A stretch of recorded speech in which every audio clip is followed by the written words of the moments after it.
ពេលថ្ងៃម៉ោង12អីពេលចូលមកដល់ក្នុងឡានស្រេចឲ្យលោកអូថាអូឡានក្តៅម៉េះចូលមកខ្ញុំអត់យល់ទេអាហ្នឹងនិយាយគាត់ស្ដាប់ថា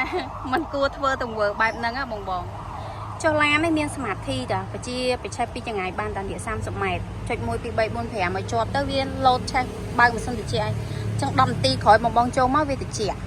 ហើយទី2មាន BYD app តាបងអាចឆេះពីតាម app មកបានតាកំណត់សីតុណ្ហភាពក្នុងឡានក្នុងអីគឺបានទាំងអស់អញ្ចឹងមានហើយហេតុអ្វីបងមិនប្រើហើយបងប្រាប់ថាក្តៅណាស់ពេលថ្ងៃចូលឡានចុះ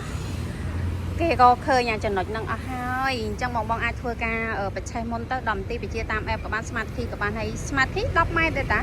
អូ10ម៉ែត្រ30ម៉ែត្រទេតាហើយបើសិនជា app ចង្ងាយប៉ុន្មានក៏បញ្ជាបានគេឆ្លងទ្វីបនៅហ្នឹងអញ្ចឹងបងអាចបញ្ជាបច្ចេកវាសិនទៅចាំចូលឡានអញ្ចឹងឧទាហរណ៍ថាម៉ោង12ត្រូវចេញទៅញ៉ាំបាយអញ្ចឹងម៉ោង11:50អីហ្នឹងបងបច្ចេកទៅចូលមកដល់ទៅជាក់ហ្មងអញ្ចឹងខ្ញុំមានប៉ុណ្ណឹងអរគុណច្រើនសម្រាប់បងចង់មកតេស្តត្រៃបើកបរកញ្ចក់អីផ្សេងអាចមក BYD City Mall បានអញ្ចឹងអរគុណច្រើនសម្រាប់លា